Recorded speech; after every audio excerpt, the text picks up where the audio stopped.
नमस्कार, आप देख रहे हैं भारत एक्सप्रेस में हूं आपके साथ स्वाति शुक्ला कुमार। पुणे रेप केस मामले से जुड़ी बड़ी खबर सामने निकल कर आ रही है। आरोपी की तलाश में जुटी है पुलिस की 8 टीमें। तो महाराष्ट्र सरकार ने आज आपात बैठक बुलाई है। परिवहन मंत्री प्रताप सरनाइक ने बुलाई मीटिंग। आज दोपहर 12 बजे होगी अहम बैठक। महिला यात्रियों की सुरक्षा को लेकर यह बैठक बुलाई गई है। परिवहन मंत्री प्रताप सरनाइक की तरफ से अहम मीटिंग बुलाई गई है। आज दोपहर 12 बजे ये बैठक होगी। पुणे में बस में 26 वर्षीय महिला के साथ रेप की घटना को अंजाम दिया गया। आरोपी की तलाश में पुलिस की 8 टीमें लग गई हैं और इसको लेकर सियासत भी देखिए महाराष्ट्र में जोरों पर इस वक्त देखने को मिल रही है।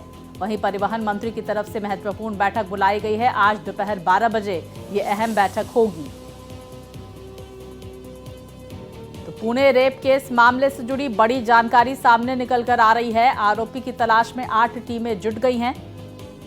अलग अलग जगहों पर दबिश दी जा रही है और जानकारी ये भी सामने निकल कर आ रही है कि ये आरोपी हिस्ट्री शीटर था। आज दोपहर 12 बजे ये अहम बैठक होगी।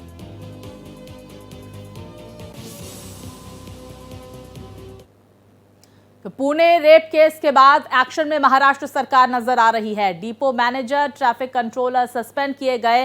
23 सुरक्षा कर्मियों को निलंबित किया गया। परिवहन मंत्री प्रताप सरनाइक ने जांच के आदेश दे दिए हैं। बस डिपो में नए सुरक्षा कर्मियों की तैनाती के निर्देश भी दिए गए। तो जांच में दोषी पाए जाने पर कार्रवाई होगी। ये सरनाइक की तरफ से बयान सामने निकल कर आया। मंत्री सरनाइक ने 1 हफ्ते में जांच रिपोर्ट मांगी है। तो 23 सुरक्षा कर्मियों को भी निलंबित किया गया। परिवहन मंत्री प्रताप सरनाइक की तरफ से जांच के आदेश दे दिए गए हैं। इस पूरी घटना के बाद महाराष्ट्र की राजनीति में उबाल देखने को मिल रहा है। शिवसेना यूबीटी पूरी तरह से हमलावर महिला सुरक्षा के मुद्दे पर। वहीं सरकार लगातार ताबड़तोड़ एक्शन कर रही है। वहीं देखिए कुछ इस तरह की तस्वीरें प्रदर्शन की सामने निकल कर आ रही हैं। महिलाओं की सुरक्षा को मुद्दा बनाते हुए महाराष्ट्र में सियासत इस वक्त जोरों पर नजर आ रही है। देखिए स्वारगेट बस डिपो, जहां व्यस्ततम बस डिपो में से माना जाता है, वहां पर इस तरह की दरिंदगी जब सामने निकल कर आती है, जाहिर तौर पर सियासी उबाल उठना लाजमी है। 26 वर्षीय महिला के साथ रेप की घटना को शख्स ने अंजाम दिया। वही जानकारी सामने निकल कर आ रही है कि ये शख्स हिस्ट्री शीटर था, जमानत पर बाहर था। तो देखिए किस तरह से प्रदर्शन महाराष्ट्र में किया जा रहा है। काफी संख्या में लोग यहां पर महिलाओं के सुरक्षा के मुद्दे को लेकर हमलावर नजर आ रहे हैं। देखिए इस पूरी घटना का सीसीटीवी फुटेज भी सामने निकल कर आया, जो हमने आपको दिखाया। देखिए किस तरह से घटना को अंजाम दिया गया।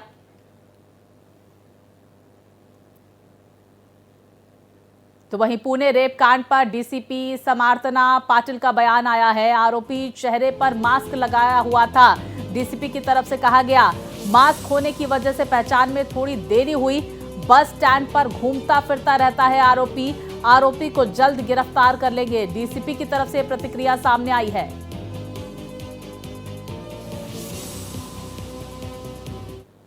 जब से इंसिडेंट हुआ है, क्योंकि क्या है कि इसमें आरोपी जो था उसने मास्क लगाया हुआ था, तो सीसीटीवी फुटेज में पूरी जगह पे उसका मास्क था, तो इजीली उसका फेस रिकॉग्नाइज नहीं हो रहा था। लेकिन हमारे टीम ने ही काम करके आधा पौन घंटे में ही उसको रिकॉग्नाइज किया गया है।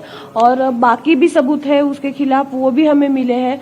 खाली उसको पकड़ना बाकी है, तो वो भी मिल जाएगा, क्योंकि वो ऐसे ही घूमता फिरता हुआ आदमी है, बस स्टैंड पे इधर उधर घूमता रहता है, तो शायद इसलिए वो छिप रहा होगा। तो अभी इसीलिए थोड़ी सी दिक्कत आ रही है, लेकिन हमारी टीम डेफिनेटली उसको कैच करेगी। वो यहाँ के इन्फॉर्मेशन, ये केस की इन्फॉर्मेशन लेने के लिए वो लोग आए थे, तो उनको जो भी इन्फॉर्मेशन डिटेल थी वो हमने दे दी है। तो वहीं पुणे रेप कांड को लेकर महाराष्ट्र की सियासत में उबाल है। ऐसे में तमाम राजनीतिक प्रतिक्रियाएं भी सामने आ रही हैं। सुन लेते हैं नेताओं का क्या कुछ कहना है। जो यहाँ पे घटना घड़ी है वो सुरक्षा केबिन के सामने हुई है। सुरक्षा केबिन के सामने अगर किसी भगिनी के ऊपर बलात्कार होता है तो वहाँ सुरक्षा केबिन में बैठने का किसको अधिकार नहीं है। वो लोग वहाँ नहीं बैठ सकते।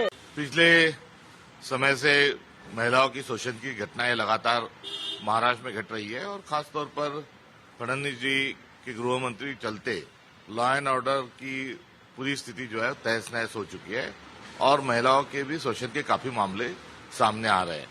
तो एक सवाल महाराष्ट्र की सारी जनता के सामने है कि क्या महाराष्ट्र का कारोबार घनश्याम कोतवाल चला रहा है कि इस प्रकार से शिवशाही के नाम पर जो बस चलती है उसमें इस प्रकार से घिनौनी हरकत होना ये तौहीन महाराष्ट्र के कल्चर की है। तरह की घटना महाराष्ट्र को शर्मिंदा करने वाली है। महाराष्ट्र में कानून सुव्यवस्था की धज्जियां उड़ चुकी है।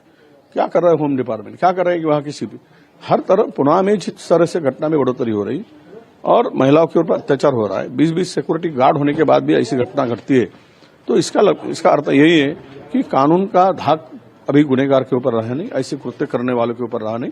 महाराष्ट्र में कानून व्यवस्था बची नहीं है। लोगों का विश्वास पुलिस डिपार्टमेंट से, होम डिपार्टमेंट से उड़ चुका है। तो इसको जल्दी से जल्दी हमारे सीएम ध्यान दे। एक 26 साल की महिला के साथ एक जघन्य अपराध हुआ है। स्वर्गेट पे एक MSRTC बस खड़ी थी, वहां पर उनको लेकर जाकर उनके साथ यह अपराध हुआ है और इससे सभी उसको लेकर उत्तेजित हैं, सभी न्याय की मांग कर रहे हैं। मुझे फिर से ध्यान आता है जब बदलापुर में ये पूरा किस्सा हुआ था, तो बदलापुर को लेकर हमने सभी जो बच्चों के साथ जघन्य अपराध एक स्कूल में हुआ था, हमने सबने मिलकर ये मांग की थी कि जो शक्ति कानून है उसको लागू करना चाहिए जो राष्ट्रपति जी के पास है। राष्ट्रपति जी को भी मैंने लिखा था कि आप इसको अगर जल्द से जल्द पास करेंगी तो हम महाराष्ट्र में ये बदलाव ला सकेंगे, महिलाओं की सुरक्षा का हम ध्यान दे सकेंगे। पर सरकार भारतीय जनता पार्टी की बनी, पर फिर भी उसके ऊपर कोई कार्रवाई नहीं की गई है और फिर से ये अपराध सुनने को मिल रहा है। ये हादसा एक दिन में होने के बाद हम उसके बारे में बातचीत करते, तो मुझे ऐसा लगता है कि महिलाओं ने, लड़कियों ने, स्टूडेंट ने भी उसके बारे में डिफेंस के जानकारी लेते हुए सतर्क रहना चाहिए। उस सीसीटीवी फुटेज में ऐसा दिखता है कोई अनदेखा अनजाना आदमी आके, जिसने मास्क पहना था, वो वहां आके उस लड़की के साथ बातचीत करता है। कुछ मिनट बात करने के बाद वो लड़की उसके साथ जाती है। तो एक गलत बात है कि जो आदमी हमारा पहचान वाला नहीं है, हमने कभी देखा ही नहीं और उस लड़के ने मास्क पहना है, ऐसे अनजाने आदमी को हमारे बारे में जो भी जानकारी हो वो बता देनी, ये गलत बात है। तो वहीं देखिए, इस पूरे मामले में बड़ी खबर सामने निकल कर आ रही है। पुणे रेप कांड का आरोपी दत्तात्रेय रामदास फरार बताया जा रहा है। आरोपी की गिरफ्तारी के लिए 1 लाख का इनाम घोषित किया गया है। आरोपी की जानकारी देने वाले को 1 लाख का इनाम दिया जाएगा। तो 48 घंटे से फरार है आरोपी दत्तात्रेय रामदास। 1 लाख का इनाम दत्तात्रेय पर घोषित किया गया है। लगातार पुलिस की 8 टीमें दत्तात्रेय रामदास की तलाश करती हुई नजर आ रही है। तो अलग अलग इलाकों में दबिश दी जा रही है और इस शख्स के बारे में जानकारी सामने आ रही है कि हिस्ट्री शीटर है ये शख्स। कई सारी वारदातों को अंजाम दे चुका है। चेन स्नैचिंग की वारदात, डकैती की वारदात को अंजाम दे चुका है। देखिए, पुणे रेप केस में आरोपी दत्तात्रेय रामदास की गिरफ्तारी के लिए 1 लाख का इनाम घोषित किया गया है। तो इस पूरे मामले में कुछ अहम जानकारी ग्राफिक्स के जरिए चलिए आपको बता देते हैं। पुणे रेप केस से जुड़ी हुई आरोपी की तलाश में 8 टीमें जो हैं वो जुटी हुई हैं। तो महाराष्ट्र सरकार ने आपात बैठक बुलाई है दोपहर 12 बजे। ये अहम मीटिंग है।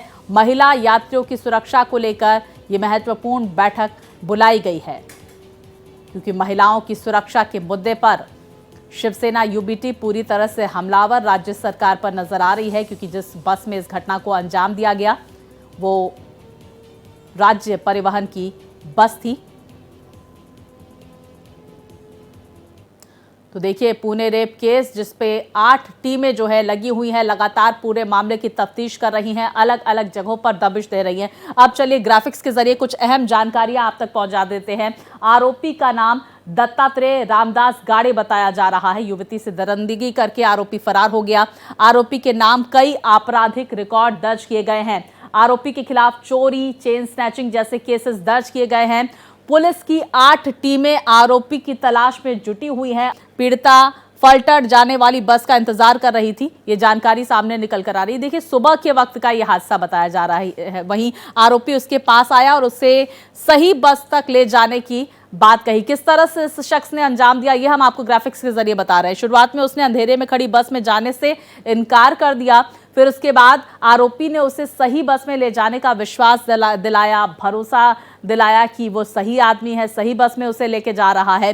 खुद को फलटण थाने जाने वाली बस का कंडक्टर भी इस शख्स ने बताया। ये तमाम जानकारी देखिए पूरे मामले में सामने निकल कर आई। पीड़िता की तरफ से बयान दिया गया है।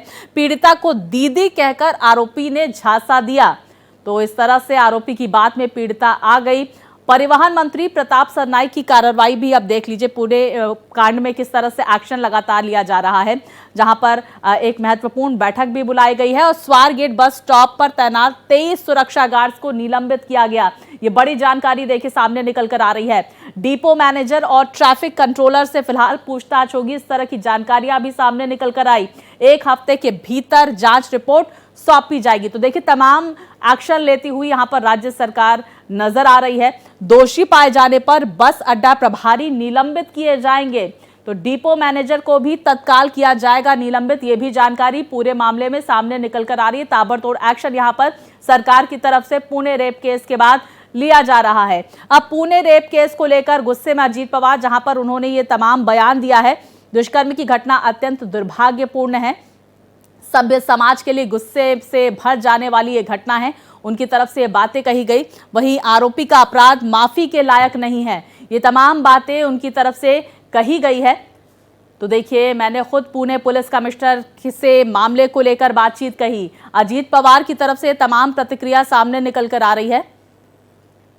तो पुणे रेप कांड, गुस्से में अब अजीत पवार नजर आ रहे हैं। सीएम फडणवीस ने भी पुलिस को आवश्यक निर्देश दिए। ये बयान देखिए अजीत पवार का सामने निकल कर आया है। डिप्टी मुख्य सीएम की तरफ से तमाम बातें कही गई है। पुलिस जल्द से जल्द आरोपी को गिरफ्तार करेगी, ये भरोसा दिलाया गया है। आरोपी को कानून के तहत सजा दी जाएगी और सजा दिलवाने के लिए राज्य सरकार हर कदम उठाएगी। इस पर सियासत भी जहां जोरों पर हो रही है, वहीं उप मुख्यमंत्री की तरफ से प्रतिक्रिया सामने निकल कर आ रही है। दुष्कर्म की घटना अत्यंत दुर्भाग्यपूर्ण, दर्दनाक है और सभ्य समाज के लिए गुस्से से भर देने वाली ये घटना है। अजीत पवार की तरफ से प्रतिक्रिया सामने निकल कर आ रही है। देखिए, इस पर सियासत जहां जोरों पर हो रही है, लगातार राज्य सरकार को घेरने की कोशिश वहां पर शिवसेना यूबीटी की तरफ से की जा रही है।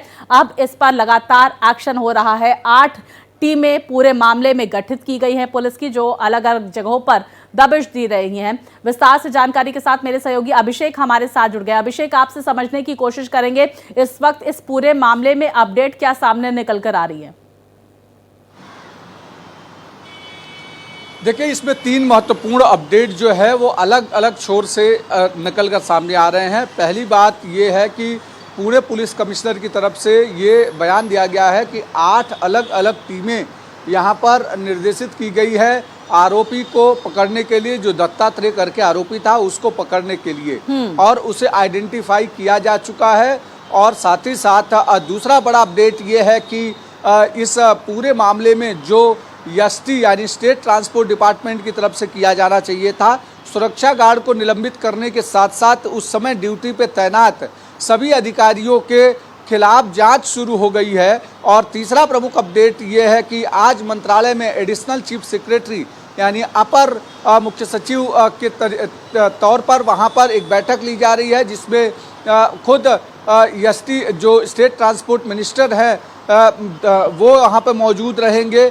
और प्रताप सरनाईक ने जिस तरीके से निर्देश दिए हैं कि इस पूरे मामले में जो भी जांच है वो तो की जाए, साथ ही साथ जितने भी एसटी स्टेट ट्रांसपोर्ट के पुराने बसेस हैं जिनको भंगार हो गए हैं, जिनको अलग कहीं रखा गया है, उनको तत्काल प्रभाव से ऑक्शन करके हटाया जाए, ताकि वहां पर किसी भी तरीके का क्रिमिनल अड्डा ना बनने पाए। यानी एक तरफ परिवहन मंत्री की मीटिंग शुरू है, दूसरी तरफ पुलिस की जांच शुरू है, और तीसरी तरफ स्टेट ट्रांसपोर्ट डिपार्टमेंट की तरफ से भी जांच शुरू है। अभिषेक, हम ये भी समझने की कोशिश करेंगे, जरा एक बार ये भी बताएं कि किस तरह से इस शख्स ने घटना को अंजाम दिया, क्योंकि ये भी जानकारी सामने निकल कर आई, क्योंकि स्वारगेट सबसे व्यस्ततम बस अड्डों में से एक है। वहां पर जब इस तरह की घटना घटित होती है, जाहिर तौर पर पुलिस प्रशासन पर भी सवाल उठेगा, क्योंकि सामने पुलिस स्टेशन भी था, पुलिस की जवाबदेही भी इसमें तय होगी। दूसरी तरफ ये भी सामने निकलकर जानकारी आ रही है कि ये जो शख्स है हिस्ट्री शीटर रह चुका है, चेन स्नैचिंग की, डकैती की घटनाएं इस पर पहले ही कई आरोप दर्ज हैं और जमानत पर ये बाहर था शख्स। और दूसरी तरफ ये भी सामने निकलकर जानकारी आ रही है कि इसके भाई को हिरासत में लिया गया है प्रशासन की तरफ से, जिससे पूछताछ जारी है। देखिए, ये बात तो सही है कि स्वारगेट जो है पुणे का सबसे बड़ा बस डिपो है। वहाँ से ना केवल अंतर डिस्ट्रिक्ट यानी जो दूसरे जिलों में बसेस जाती हैं वहाँ से जाती है, बल्कि अंतर्राज्यीय बसें भी जाती हैं वहाँ से, यानी दूसरे स्टेट के लिए भी जो सरकारी बसें हैं वो वहाँ से निकलती हैं। शहर के मध्य में स्थित है ये स्वारगेट डिपो, जहाँ पर कि इस तरीके से तमाम सारी भीड़ होती है जो रात भर वहाँ ट्रैवल करती है। और ऐसे में अगर इस तरीके की वारदात दी जाती है तो इसका सीधा मकसद ये है कि कहीं न कहीं आरोपी को उस पूरे इलाके के बारे में सब कुछ पता था। और अब दूसरा जो सवाल था कि हिस्ट्री सीटर, अमूमन ये डिपो में या भीड़ भरी जगहों पर ये आइडेंटिफाई कर पाना मुश्किल होगा किसी के लिए भी कि वो हिस्ट्री सीटर है या फ्रेशर है या किसी क्रिमिनल एक्टिविटी पहले की हुई है। लेकिन ये बात जरूर है कि पुलिस के ऊपर जरूर सवाल खड़े होते हैं कि अगर स्वारगेट जैसे जो शहर के भीतर सबसे बड़े डिपो के भीतर इस तरीके की वारदात को अंजाम दिया जाता है, जहां पर अमूमन जो बाहर महिलाएं होती हैं वो सरकारी जो भी यंत्रणा होती है उसके अंदर जाती है ताकि वो अपने आप को सुरक्षित महसूस करे, और वहां पर इस तरीके की वारदात होती है, तो सवाल तो डिपो के साथ साथ पुलिस पर खड़े होंगे। और यही विपक्ष कर रहा है। हालांकि सरकार की तरफ से लगातार इस पूरे मामले में एक्शन हो रहा है। मुख्यमंत्री खुद इस पूरे मामले में लगातार पुलिस कमिश्नर के टच में हैं, और अजीत पवार जो उप मुख्यमंत्री और पुणे के जो गार्डियन मिनिस्टर हैं वो भी पुलिस कमिश्नर के साथ संपर्क में हैं और इस पूरे मामले में सख्त से सख्त निर्देश जारी किए हैं कि जल्दी से जल्दी उसे अरेस्ट किया जाए और उसको कठोर से कठोर कार्रवाई की जाए उसके ऊपर। बिल्कुल, देखिए कठोर कार्रवाई की बात सामने निकल कर आ रही है और हम तस्वीरें भी अभिषेक कुछ दर्शकों तक पहुंचा रहे हैं जहां पर किस तरह से प्रदर्शन वहां पर हो रहा है। महिला सुरक्षा का मुद्दा, बदलापुर की घटना के बाद भी कुछ इसी तरह की तस्वीरें सामने निकल कर आई थी अभिषेक। अभी प्रियंका चतुर्वेदी इस बात का जिक्र भी कर रही थी किस तरह से बच्चियों के साथ वहां पर दरिंदगी की घटना को अंजाम दिया गया था। पूरे महाराष्ट्र में आक्रोश देखने को मिला था, ट्रेनें बदलापुर में रोकी गई थी और उसके बाद जब इस तरह की घटना सामने निकल कर आती है, महिला सुरक्षा का मुद्दा जिस पर शिवसेना यूबीटी अब पूरी तरह से हमलावर नजर आ रही है, ये प्रदर्शन किसकी तरफ से किया जा रहा है? क्या यूबीटी की तरफ से ही किया जा रहा है? देखिए, ये प्रदर्शन यूबीटी के साथ साथ जो अपोजिशन की पार्टियां हैं, चाहे उसमें कांग्रेस हो चाहे उसमें एनसीपी शरद पवार ग्रुप हो, सबकी तरफ से किया जाएगा। उसके पॉलिटिकल मतलब भी मैं बता दूं आपको कि चूंकि एनसीपी वो कहीं न कहीं काफ़ी समय तक उस पर होल्ड रहा है पुणे पर, और अजीत पवार वहाँ के गार्डियन मिनिस्टर हैं, तो एनसीपी को लगता है कि अगर वहाँ पर प्रदर्शन होगा तो अजीत पवार के ऊपर दबाव बनेगा। और दूसरी यूबीटी को लेकर के है, तो यूबीटी जितना प्रदर्शन करेगी वो स्टेट ट्रांसपोर्ट पर प्रदर्शन करेगी, सुरक्षा पर प्रदर्शन करेगी, तो उससे बीजेपी के ऊपर दबाव बनेगा। और साथ ही साथ जो ट्रांसपोर्ट मिनिस्टर हैं, परिवहन मंत्री हैं, वो खुद शिवसेना शिंदे ग्रुप से आते हैं।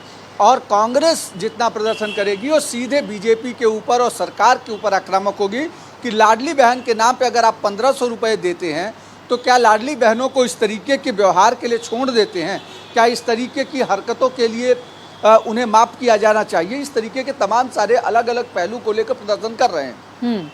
अभिषेक, सबसे अहम सवाल, पीड़िता की इस वक्त स्थिति कैसी है? देखिए, पीड़िता की स्थिति फिलहाल अभी ठीक है, लेकिन पुलिस ने ऑब्जर्वेशन में रखा है, डॉक्टर्स ने ऑब्जर्वेशन में रखा है, और उस पूरे मामले में चूँकि इन्वेस्टिगेशन चल रही है तो ऐसे में पुलिस की कोशिश है कि उसे रिवील ना किया जाए। डॉक्टर्स लगातार निगरानी में रखे हुए हैं कि किसी भी तरीके के उसको जो हार्म्स हुए हैं, जो चोट पहुंची होगी, उसको जल्दी से जल्दी रिकवरी किया जाए और साथ ही साथ उसका चेहरा रिवील ना हो या उसकी आइडेंटिटी रिवील ना हो, इसको लेकर के भी कोशिश की जा रही है। पीड़िता चूंकि फलटन जा रही थी, फलटन सातारा में आता है और पुणे से करीब 100 किलोमीटर की दूरी पर है। सुबह 4 बजे की ये घटना है जब आरोपी उसे बहन बता करके लेकर जाता है और फिर वहाँ पर उसके साथ दरिंदगी करता है। तो निश्चित तौर पर आक्रोश न केवल पुणे शहर में होगा बल्कि सातारा में भी आक्रोश होगा। अलग अलग जगहों पर इस तरीके के पब्लिक का जो सेंटिमेंट है वो तो सामने आएगा ही, लेकिन सरकार की कोशिश है कि उन सेंटिमेंट को रोका जाए और साथ ही साथ अगर तुरंत कार्रवाई होती है तो कहीं न कहीं जो भीड़ का गुस्सा है वो शांत होगा और सरकार का जो दावा है कि वो काम कर रहे हैं वो भी लोगों के ऊपर बढ़ेगा। बिल्कुल, देखिए जहां कहीं ना कहीं प्रेशर इस पूरे मामले में ज़रूर जहां सरकार पर पड़ा है वहीं प्रशासन पर भी पड़ा है। अभिषेक 8 टीमें बनाई गई हैं, 1 लाख का इनाम यहां पर आरोपी के सर पर रखा गया है। 48 घंटे हो गए हैं, आरोपी अभी भी फरार है। जाहिर तौर पर पुलिसिया कार्रवाई पर यहाँ पर सवालिया निशान खड़ा होता है। पुलिस का पूरे मामले में इस वक्त क्या कहना है? क्या कोई सुराग? आप जिस बात का मैंने जो सवाल भी किया था कि ये जो आरोपी है उसके भाई को हिरासत में लिया गया है, इस तरह की जानकारी सूत्र दे रहे हैं, इसको लेकर आपके पास कोई अपडेट है क्या?